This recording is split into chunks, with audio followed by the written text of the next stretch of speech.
Perfect. Thank you so much and welcome everyone. My name's Josie Badger and I am the director of the RAISE Center, which is a project under the SPAN Parent Advocacy Network and funded by the Rehab Service Administration.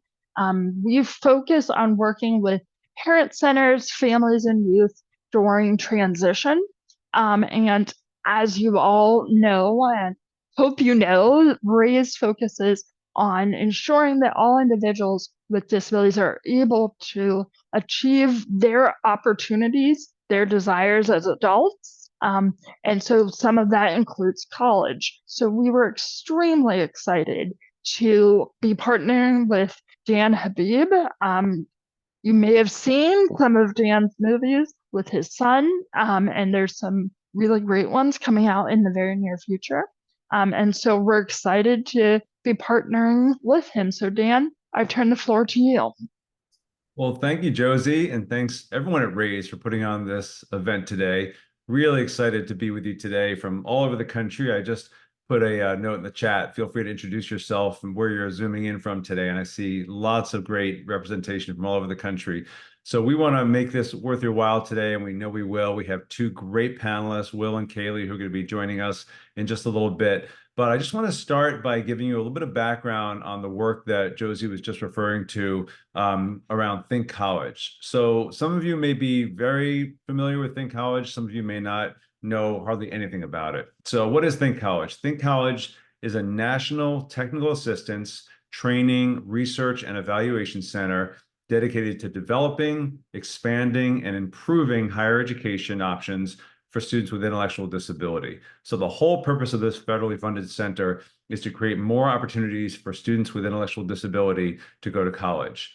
You may not know that there are actually a lot of colleges all over the country that have entry points and programs for students with intellectual disability to go to college. And you're going to be hearing about a couple of those from Kaylee and Will in just a little bit.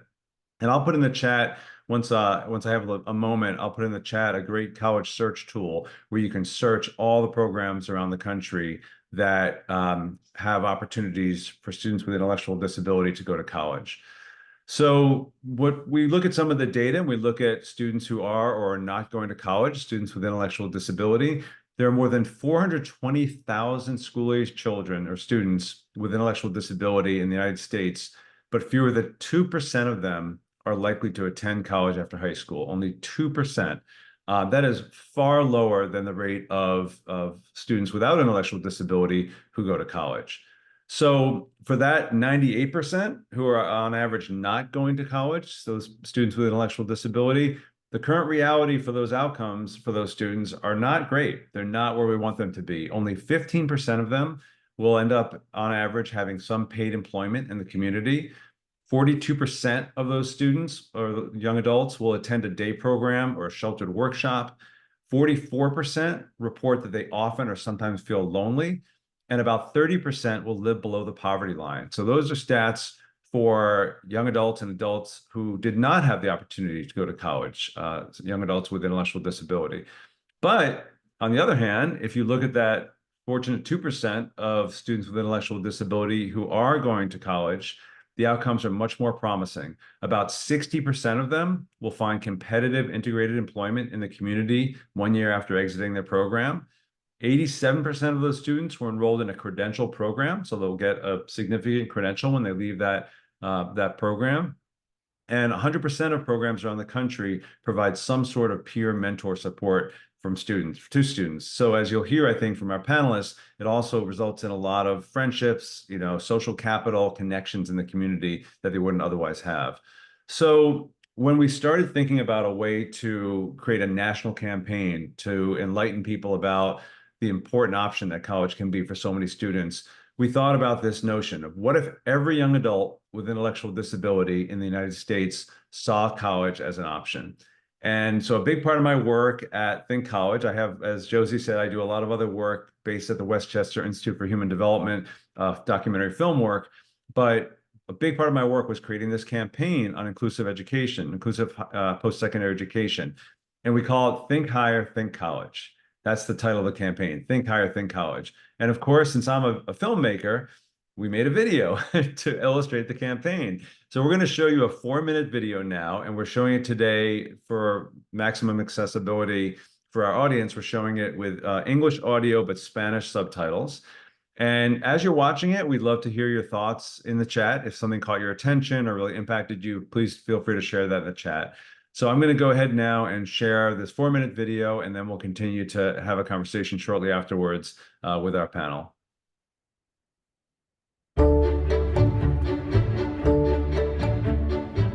Hi everyone, I'm a student here at Georgia Tech. We are asking students with intellectual disabilities around the country what's fun about going to college.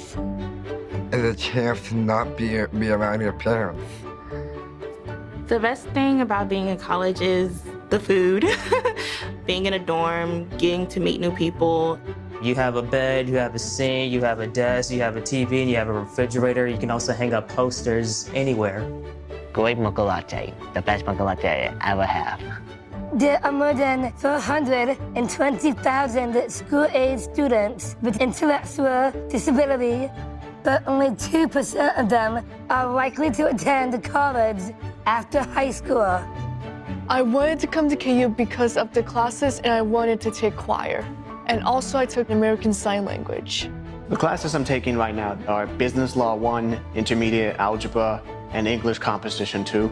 It's cool to meet new people.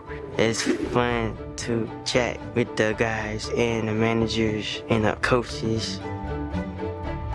I want to be more independent and to join the sorority as my mom did. I like to hang out with friends, watch sports, and I've joined the Southernmost Coral Restoration Club. In high school, I have to be with a teacher all the time, so it was not like any dependent there. I was excited to have like a college life. There are more than 300 inclusive post-secondary education programs around the country. Having students with disabilities in classes has compelled our faculty to reflect on their practice. So it actually makes us better teachers, makes us better professors, makes us better scholars and researchers. It's really got people to realize that we have to focus on universal access and doing things in universal design, everything that we do. The great thing about including students with intellectual disabilities at KU is actually it makes the entire university a better university. It teaches students to appreciate difference, and it creates a more caring environment because students support each other. This has united, I think, our campus faculty, staff, and students. They have the opportunity to network and get mentors and other social skills and career development that their peers have had for many years. Now they have. I want to go into real estate in the future.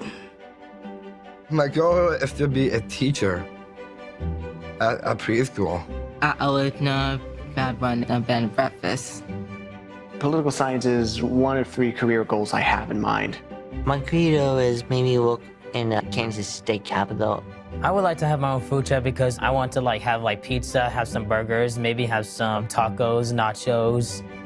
College has changed me because it's helped me grow up, like getting a job or living on your own. It's great, and you'll have a lot of support when you get here. If I can do it, you can do it, you know? It's a time to be serious. It's a time to learn. I have the skills. I have the skills to live on my own one day. Think higher. Think college for students with intellectual disability. Think access, employment, equity, options, diversity, independence, confidence, friendship. College is possible for students with intellectual disability. Take the first step at thinkhighered.net, a project of Think College.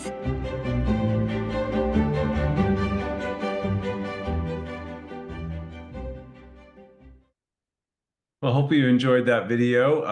That video is available on our website. So I'm just going to take a minute to show you all the amazing resources that we put together for you on this website, and before we jump into our panel discussion. So first of all, I just put this in the chat, but the website's address is thinkhighered.net, thinkhighered.net. So this is the starting point for all the information you're going to want to find at the national level for inclusive post-secondary education. I know we'll be sharing some other links that are more regional today and some other raised links. But first of all, you can watch the video or download the video right here. These buttons are for the English language captions, and we also have a version where you can watch or download it with both captions and an audio description. So if somebody was visually impaired, it describes what's happening in the screen. But if you go to the resources tab, and then you scroll down to share our campaign, that's where I want you to take a look to find all the different resources that we have available. So if you scroll down a little bit, you'll see the Spanish caption videos that we just shared, both the 4-minute Spanish caption video, and we have a 1-minute Spanish caption video, as well as the other videos. I also really want to encourage you to go to the middle of the page here to this resource guide. So if you go to the resource guide and take a look, it's a resource guide for inclusive post-secondary education for students with intellectual disability. And if you look at the index, you can see the great topics it covers. What is inclusive post-secondary education? Why go to college? Who can go to college? How do colleges and universities include students with intellectual disability? How to find the right college? It's all right here in this guide. So if you're going to download 1 or 2 things for yourself, for your families, for your students, for your nonprofit, however you might share it, download the video and the resource guide. But there's also these guides that are specifically geared towards students, towards teachers, towards families, and towards leaders at other colleges who you might want to educate about this effort. So there's just a ton of information here. I could spend a lot of time on the website, but that would take away from our panel time today, and I don't want to do that. So the last thing I'll share before we jump to our panel is we're going to put these links in the chat as well, but there's lots of ways to stay in touch with us. And if you either take your phone out and take a quick picture of this QR code, if you have a minute, or I'll put this link in the chat in a minute, but this is a way that we can stay in touch with you through email and just send email blasts out. Of course, we also have our social media, and you can get those on the website that I just shared, the thinkhighered.net resources. So we'll put these links in the chat. You'll get a follow-up email that has all these links in it. But without further ado, I really want to take a minute and just check in with our panel and let our panel introduce themselves.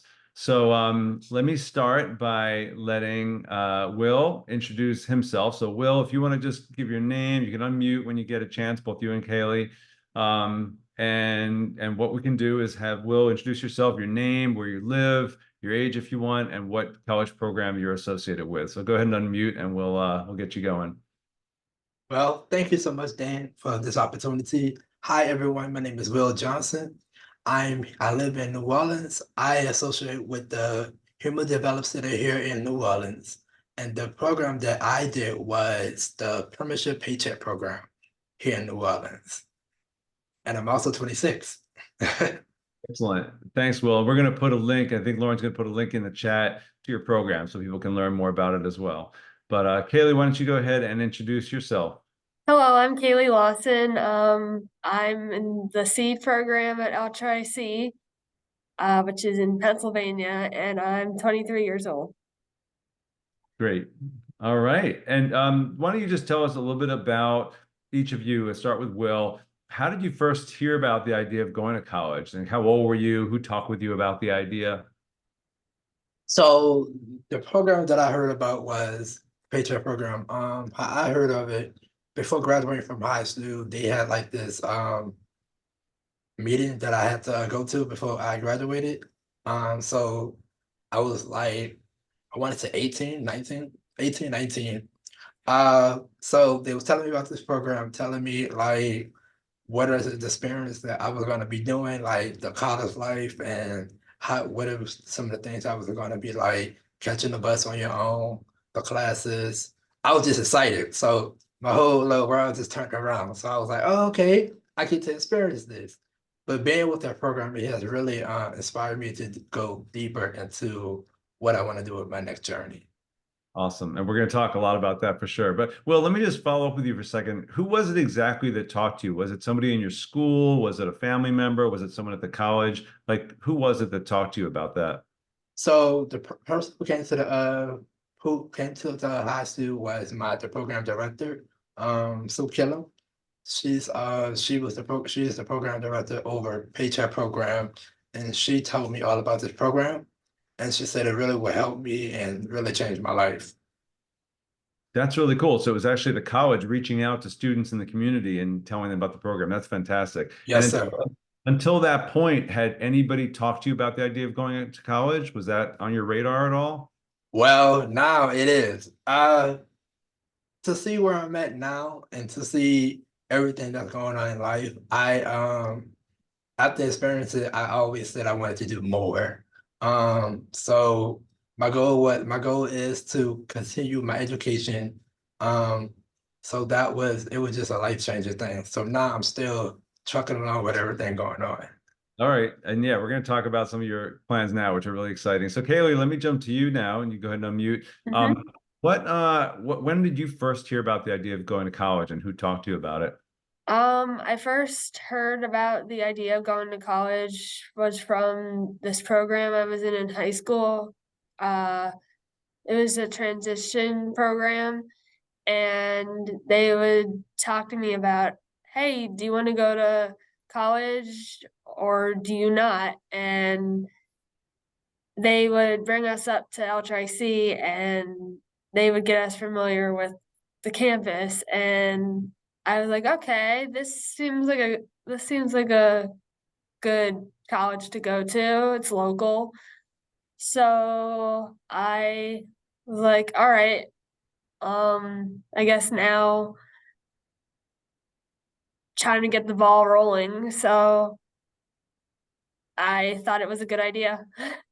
And was it like a teacher who talked to you? Who was it that brought that idea up? It was a transition teacher. He was like special education, which I was in his classroom. So he would talk to us about it and get us familiar with the whole campus life. Right. And somebody in the chat just asked if you're at Lehigh Carbon Community College. Yes.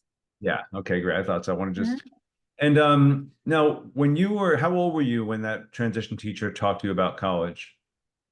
In my teens, like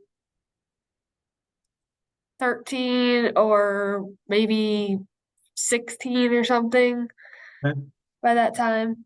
So you were still like in the middle of high school. So that's good because I think Yeah. a lot of people wonder when should you start talking about college for students, right? And I think it's the same for students with intellectual disability as it is for students without disabilities, right? If you start planting that seed early in a person's life, it becomes a possible goal. I mean, is that true? Like, do you think that if somebody started talking to you at age, or Will or Kaylee at age 9 or 10 about college, do you think you might have started to thinking about it that early, even just as a possibility? I think they would be like, I don't know, come back to me when I'm older, something like that. That could be. That's true. What about you, yeah. Will? Do you think if somebody had talked to you when you were younger, you'd been like, oh, college, that sounds pretty cool. Like get to hang out, go to sports, stay up late. Yeah. Yep. Now, Will, what was your feeling going to college? Were you nervous? Like with So the at first, I was nervous because I was just like, I'm coming out of special education and now I'm walking into this big college. I was nervous. I was excited. It was a lot of things going through my mind. Yep. So yeah, I was nervous. I was like, oh, this ain't gonna work, but it is gonna work. But so many things were going around. So did something help you get over the nerves? Like, was it an experience or a person or something that helped you feel more confident? So we have in our program, we have like the transition like we have the transitioners that walk you through everything, that teach you everything. So that was one of the nervous that kept me calm. But along the way, I also met a couple of friends who understood that I have a disability, who just was kind and amazing, and also the teacher. So I think that kind of just settled everything down. Got it. And what about you, Kayla? Were you nervous going into college? Yes. I was like so comfortable in high school that I was like, okay, so now I have to get used to this. Okay. Why not? What's the worst that could happen? So, I just went in there sort of nervous, sort of all right. It was a mix of feelings. So eventually I got the hang of it and I'm like, okay, I guess it's not too bad. So yeah. Was it something, some experience or some person that helped you feel more comfortable in college? Meeting new people and the whole my coaches are like, welcome, and then I felt, okay, this seems like a good idea. So Okay, well, let me ask you, and then I'll ask Will the same question. Like, why did you want to go to college? Like, it's kind of scary. It's kind of a whole new experience. Like, what motivated you to even take that step, Kaylee? having friends who were already in college, I talked to them and they said, well, it's completely a whole different aspect. It's not like you have to you don't have to rely on the bell to all the classes you have to go to. So it's like, okay, there's more freedom. So I guess it's not that bad. So having people that I knew that went to LTRC helped me. That's So really cool. So you had friends who got on there. You had kind of other peers. That's really cool. yes. And yeah, and you said freedom. Like you wanted maybe more independence, more freedom. Yeah. Get more mature in different ways. Yep. What about you, Will? What was the motivating factor for you to take the plunge and go to college? I just wanted to see how it was. Because it's like when you hear people say, hey, I enjoy going to college. Hey, I love doing this. We are busy. And I'm like, what? They're like, this different from high school. So I'm like, okay, so let me try it out. Which I didn't think it was gonna be busy. But I mean, it's fun. Nervous, but I think it's the most important thing is like meeting different people all over in different cultures and all of that. So I really enjoyed it. Nice. I've got a lot of follow-up questions that I'm going to ask, but I just want to remind everyone here, we have a great audience today, over 100 people. Definitely just put your questions in the chat or in the Q&A, and we're going to get to them both during the screening and also afterwards. So I just want to mention, somebody asked, can we share this video with our schools? Definitely. Everything that is produced as part of the Think Higher Ed, Think Higher, Think College campaign is free to distribute anywhere and everything. It's federally funded, so you can do it anywhere. And so let me just ask you, Will, talk a little bit about what you wanted to study in college or what you did study in college, and kind of you're done with that program now, right? I am. Yeah, you've gone through it. Was it a 2-year program or how long? You could say 2 years. 2 years. Okay, sweet. So you finished. Congratulations, you finished that. What kind of stuff did you study? What was the focus of your studies, and why'd you choose that? So one of my focus was like communication. I had regular gym because I never had a regular gym. So I had fitness. And my other class was like a computer class. I love computer. I'm all over the place with the computer, but I think that was one of my favorite thing. And it was amazing. Now I'm studying office management. I'm the administrative coordinator here at LSU. My goal is to continue and just elevate in my life. Nice. So you have you did that certificate or whatever you got from college, do you think that helped you get the job that you have now? Yes. Nice. And that's a full-time job you're doing, or part-time? It's a full-time job. Yeah. My first job was working at the Audubon Zoo. Then I was with Audubon for like 5 years, and then I transitioned into LSU, which has been like a dream come true. Nice. Congratulations. And somebody put in the chat, congratulations. Thank you. Haley, let me ask you where you are in college right now and what you're studying. So I got my cross-institutional studies certificate in hospitality.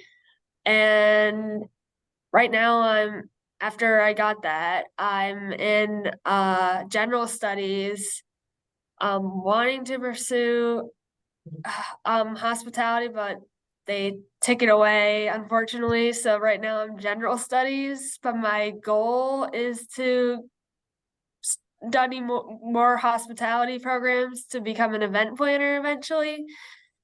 So I'm just taking general classes right now. So until that some place has the hospitality and event planning, I'll keep on pursuing it until I get there. So I'm trying to get my associate's degree. So Nice.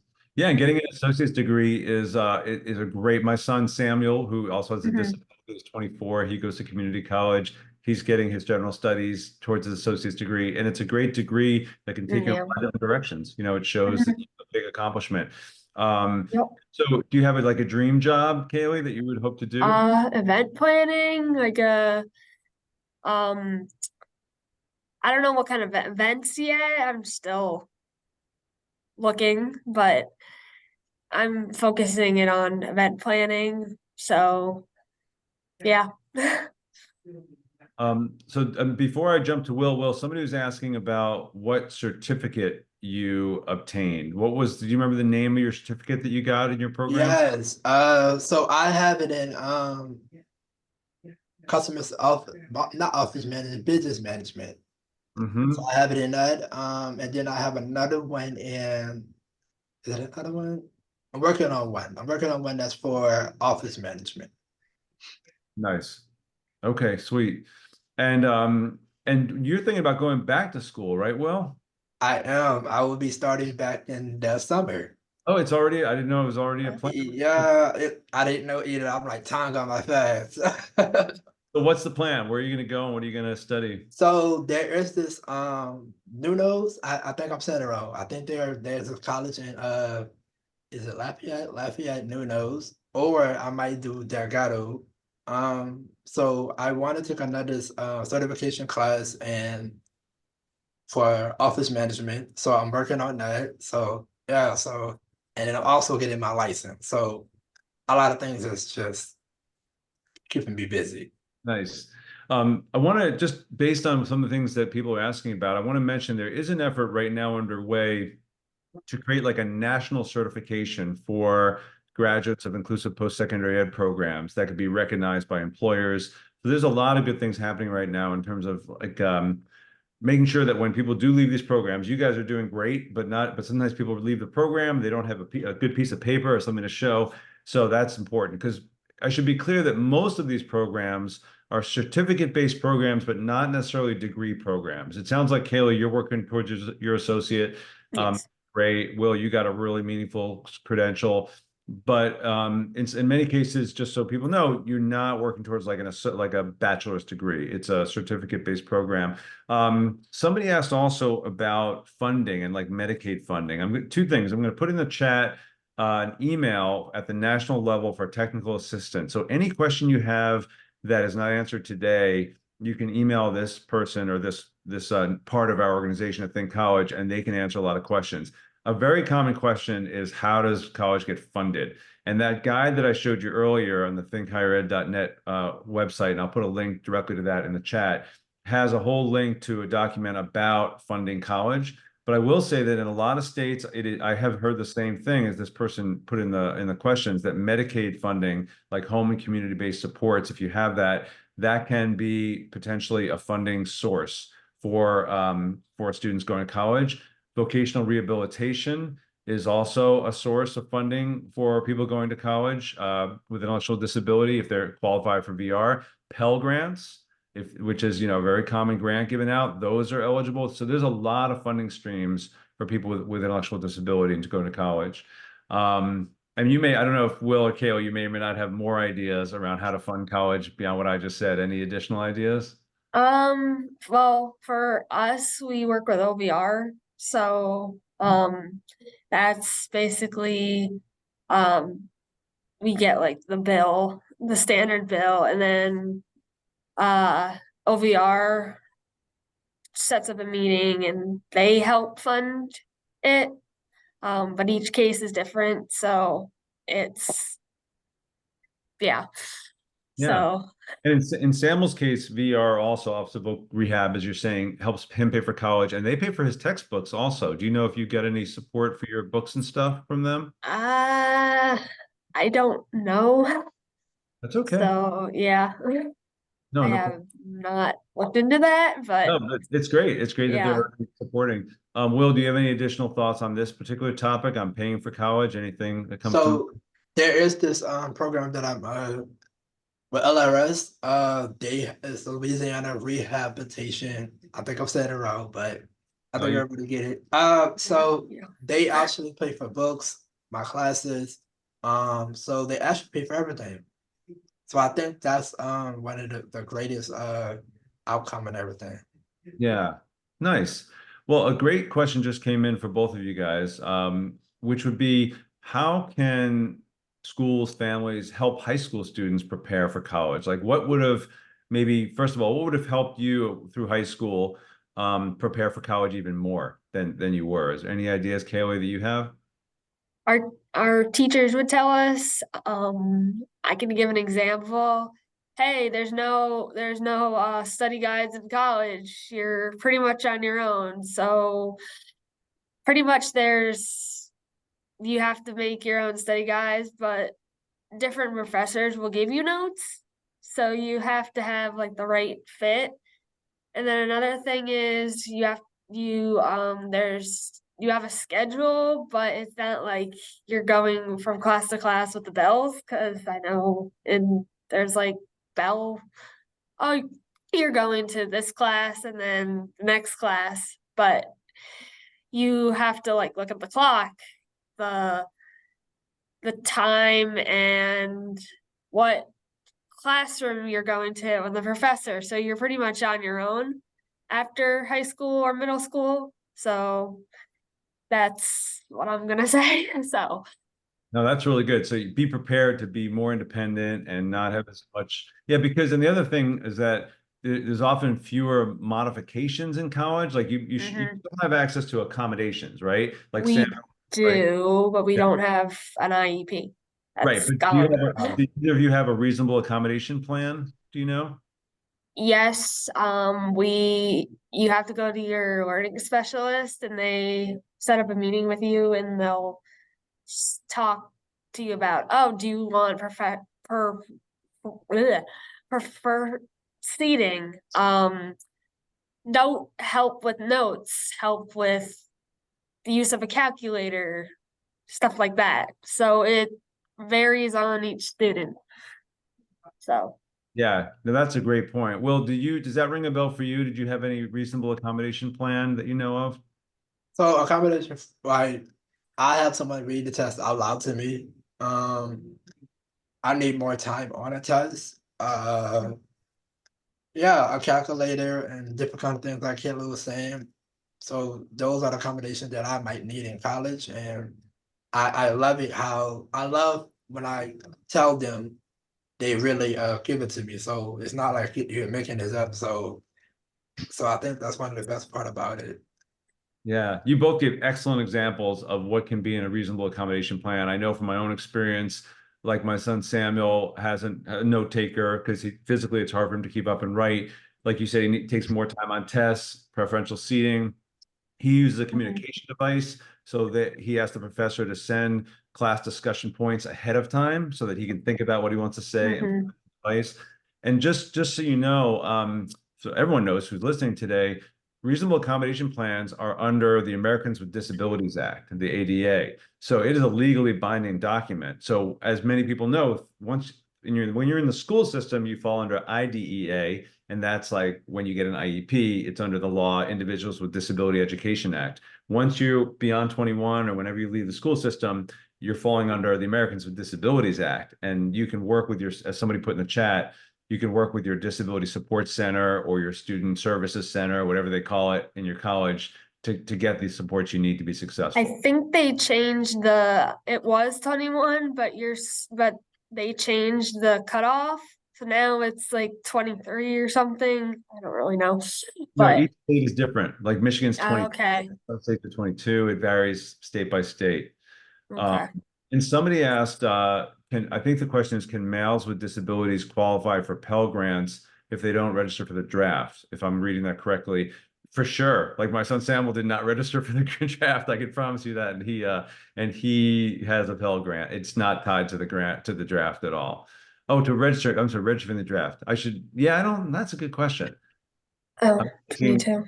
Yeah, I'm actually was misreading that a little bit. I don't know. That's a really good question. We'll try and get that answered. If any of the experts on the call know that, please jump in.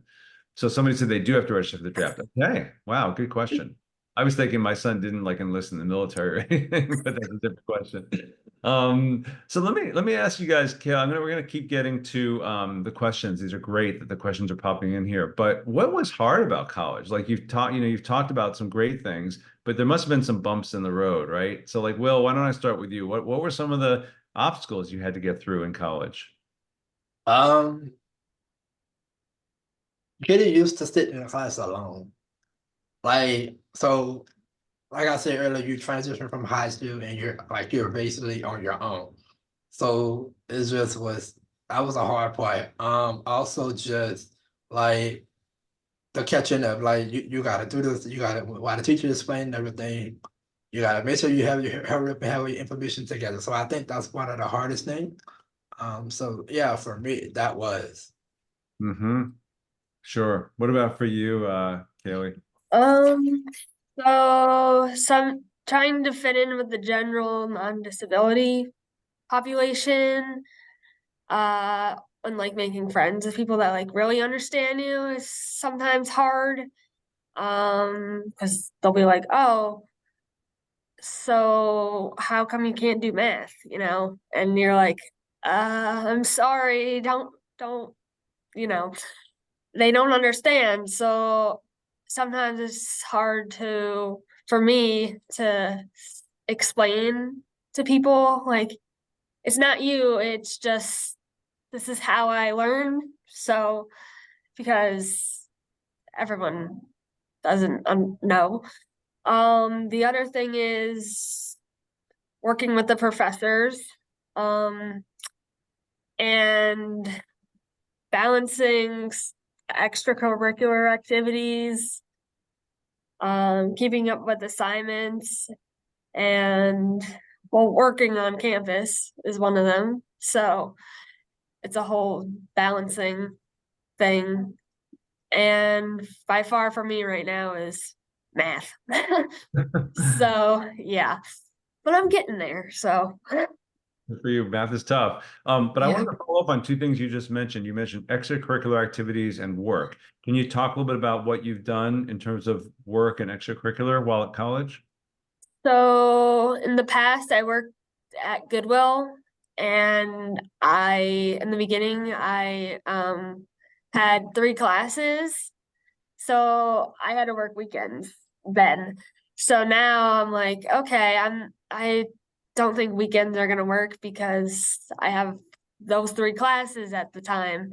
So I decided to change my routine, and I decided to get a job on campus. So that way it's easier and I can do my work when I have some downtime before I go to work. So that gave me a more balanced schedule. And I also am taking 2 classes now, so it changed. So that way it's less challenging. So Nice. What about, yeah, it's a lot. You're juggling a lot though, between work, and school. Does it feel like too much, or it feels good that you've got your hands in so many different things? It feels better than it was because it was a lot. So changing that was a good way to make sure I'm doing good. So Yeah. No, I appreciate that. It's a good answer, and you're juggling a lot, and that's not easy for any college student. No. Will, I want to hear from both of you about the social aspect of college. Do you feel like it's helped you, Will, socially, meeting people, making friends, all that kind of thing? Yes. Yes. Going through this program has really helped me because before starting this program, I was just like this guy, just I was afraid, like of how people are gonna treat me. If you tell them that, hey, I have a disability, and do you mind if you just take it easy with me, or let's like just talk it slow. And but I think going through the program has really changed my life. So now I'm just like this open butterfly, so I'm everywhere. Nice. And have you, since you've left that program, have you stayed friendly with some of the people that you met during that program, stayed friends with them? I did. I had just hung out with one of the students who was in the program a couple of years ago. So we had just hung out a couple of months ago. We had went to laser tag. So it was amazing. Nice. And how about you, Kayla? Can you talk about the social impact on you a little bit of college? Um, it's been going good. I met a lot of really nice people. Sometimes I'm a little shy here and there, but I've made some really good friends. I gave out my phone number to a girl that was in my art class one year, and we talk, and now we're in the same math class, so we help each other out when we can. See, I think with the on-campus job, like seeing like how should I best communicate during an event, or if I don't understand something. So meeting those people that I can count on is really helpful. So yeah. Nice. And also meeting people your age, right? For both of you. If you're, I mean, I just think from my own experience and seeing my family and other people, if you're 21, 22, 23 years old and you're living at home, or you might still be living at home, but if you don't have an outlet like the college campus or job, or a lot of people are your age, I would imagine it's harder to meet people your age that you want to hang out with. Yeah. I want to address a couple of questions that came in the chat that might need a little more context. So Wendy asked, can you explain more about not having modifications at the college level? Do they not adjust the level of education provided to what the student needs with the certificate programs? To ensure a prospective student will succeed in such cases, do you take an entrance exam? So that's a great question. And I'm going to break it down into like two different buckets. If you go to a program that is part of this Think College network of inclusive post-secondary education programs, and that are not necessarily on a degree track, right? You're not like necessarily going to get a bachelor's degree, then yes, they can often do make modifications. So if you're taking classes, but you're not necessarily on a degree seeking track, then they can still make modifications. The challenge is that if you want to go for like a bachelor's, or like Kayla, in your case, an associate's, you're not going to get the same kind of modifications, right? Because they want to show that you're passing you're learning and able to demonstrate knowledge of the regular curriculum, and they won't make those same modifications in college. So Kayla, you said you're on a track towards an associate degree, right? Yes. And is that your experience? Am I right that they don't like say, well, this person's doing this test, but you can do a completely different test? No. I mean, you can, depending on if like the environment is like really loud or something, and you say, oh, I can't focus. Okay, so you can go to the testing center and take it there. And then depending on like how much time you need, that'll say it like, I need 2 hours of extended time, something like that. You can go to the testing center on campus and you can take it there. So that's pretty much what I do sometimes. Yeah, those are perfect examples of accommodations, but they're not modifying the test. They're just giving you the support you need, the accommodation you need to focus, to have a little extra time, and all those things fall under ADA, the Americans with Disabilities Act. So that's perfect. But let's just say that you are, going on if you are going on a program that is, again, one of these inclusive post-secondary ed programs, that might be more like yours. I don't know if your experience, Will, was at times you could have some work modified a little bit to meet your learning style or not? What was your experience? Oh, you're muted, Will. We'll get you off mute, please. Sorry. Okay. So for me, it was just like the reading out test loud, the combination that I really had. The people who was in the program with me, who was like the, what would you call them, coach, they would walk us to the testing center and they would read us in this little quiet room. So for me, I just needed like a little separate area. So I wasn't taking the test with the class. I would go to the testing center because I felt like it was gonna be too much distraction. So I think that was one of my favorite things about it. That help you be successful. Kind of a related question that came in. Somebody asked, is it important to get a modified degree in high school versus a high school attendance certificate? And this is yet another place where I think you kind of have to look at it through two branches.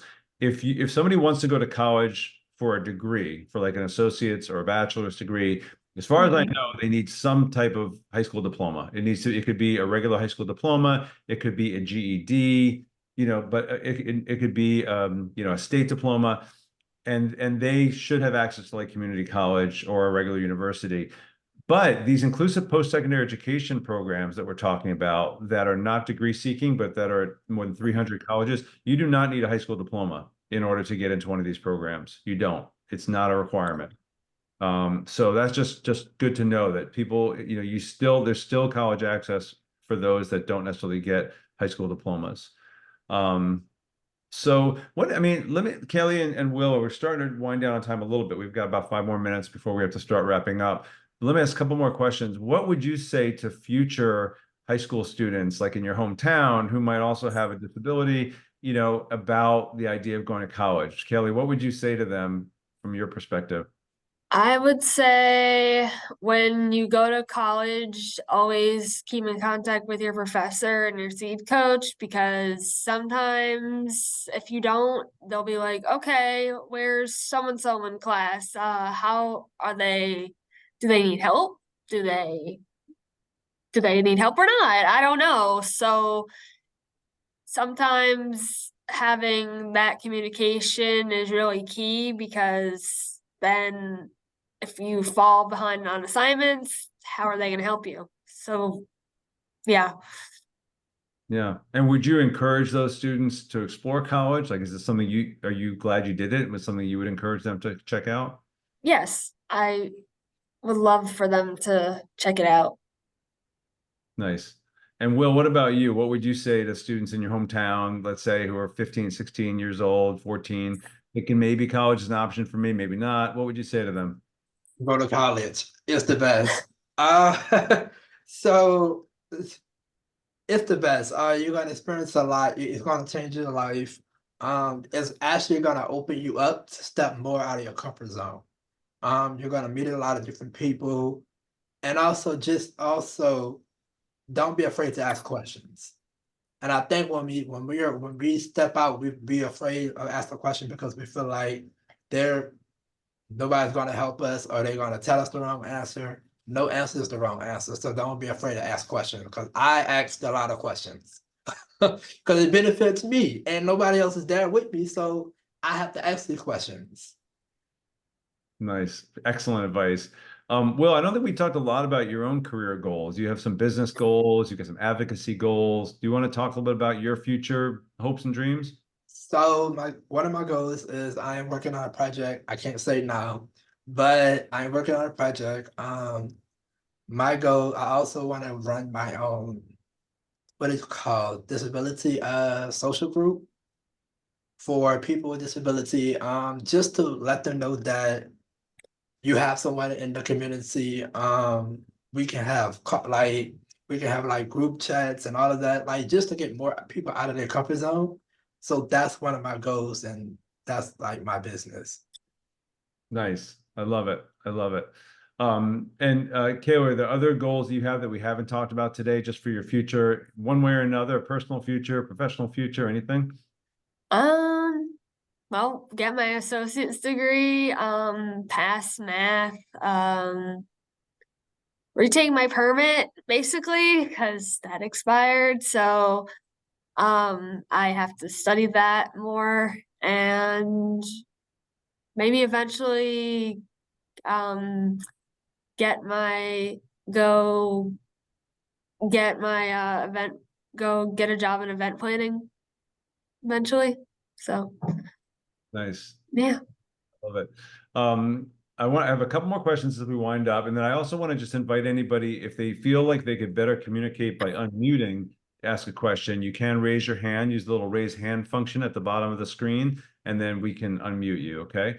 But I wanted to just point out an answer to a question I put in the chat so people didn't miss it. Jasmine had asked, what are a public or private university's responsibilities for accommodations? Like, are all colleges and universities obligated to provide the same kind of accommodations that Will and Kaylee talked about today, like more time on tests or a quieter room? And the answer is yes, if they receive public funding. And the vast, vast, vast majority of colleges, both private and public in this country, receive some type of public funding, like probably like 99%. So the ADA covers it mandates that all those schools must fall under the ADA, the Americans with Disabilities Act, and provide those accommodations. So anyway, I just thought that was important to mention that. How has college changed each of you as a person? Like, how would you say, Kaylee, it's impacted your own sense of self and you as a person? It has made me become more independent and academically driven to earn my associate's degree. And I have been concerned about getting good grades, studying and getting all my homework done, and to prove to myself I can do well. So I love it. That's thank great. you. Will, tell me, how have you been changed as a person through your college experience?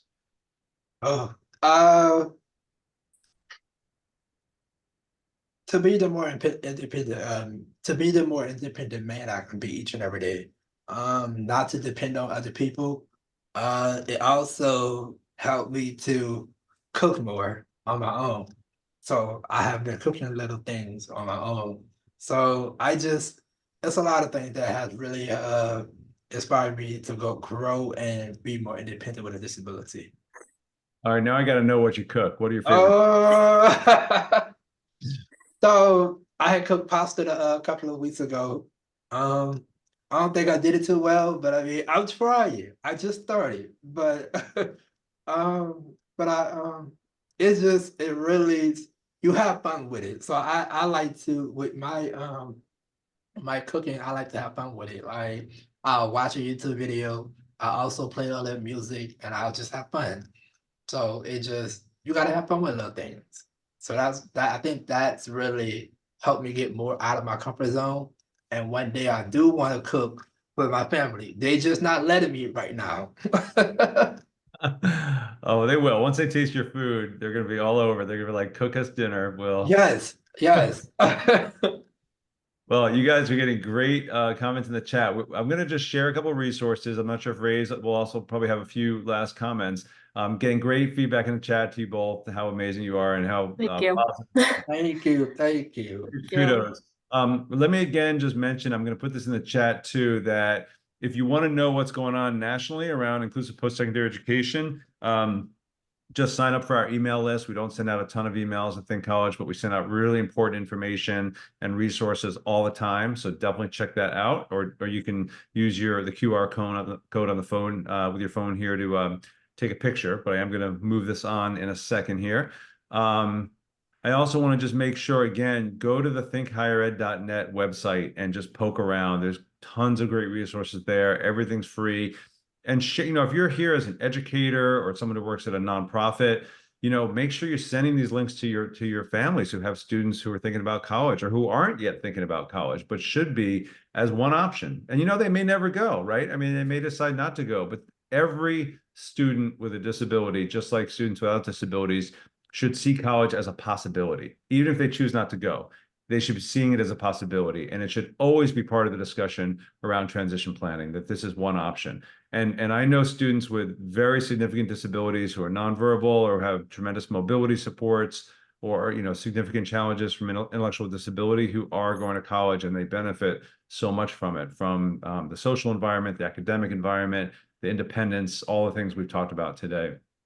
And then again, like just take action, you know, use this QR code if you want to grab that. And this is a one pager that you can print out that has links or that has URLs and links to all of our resources in the campaign. So if you just download this Take Action flyer, and that's also on the thinkhighered.net resources page, you could just like hand that to families, and it's got everything there in one page. So I'm just going to take another look real quick. We are sharing all the slides and all these resources. You'll get these as a follow-up. Let me just first of all thank Will and Kaylee again. You guys were amazing today. Thank you. Thank you. Thank you. Thank you for having us. Thank you. It's an honor. Any final words of wisdom you want to share before we turn over to Raise for a few closing words? Just continue your advocacy. Be the best person you can be each and every day, because you're a child. Well, whatever disability you have, you're going to have bad days. But I mean, continue striving to be the best you can be each and every day, because it starts with you. Beautiful. Love it. Kaylee, how about you? Just keep doing what you're doing. Yeah. And how about, would you say, Kaylee, like have high expectations for young adults, all young adults? Yes. Was there somebody in your life that you felt like held the bar high for you, that has held high expectations, that has been a motivating factor? My parents. Nice. Yeah. Love it. All right, well, why don't you guys stay on camera for a minute? But Josie, do you want to come back on and say a few closing words? Okay. Well, thank you all so very much. Kaylee, Will, Dan, you guys are amazing. And anytime you want to come back and share your wisdom and encouragement, you're always welcome. Will, I know that there have been some requests of when you start that group, let some folks know because they want to be a part of it. And I know Will often posts inspiration on his social media platforms almost daily. And so I often use that because we all need to get a good kickoff to our day. So I gotta get back to it. I gotta be busy. Life's just been taking me over, but I will be back on that. No pressure. No pressure. So folks, you guys were amazing. Watch for email in the near future with the recordings, with the PowerPoints. The PowerPoint is already up on the website. If you get the survey link, please fill it out, and I look forward to you joining us in the near future with some of our upcoming webinars. There's one next month, so hope to see you there. Thanks, everyone. Thank you. Yeah, Bye. please fill out that survey, everybody, when you get it in the email. That's how we all continue to get our federal funding, right? Is by showing that we're making an impact. So please, please, please just take a minute to fill out that survey when you get it. Great. Thanks again, everybody. Raise, thanks.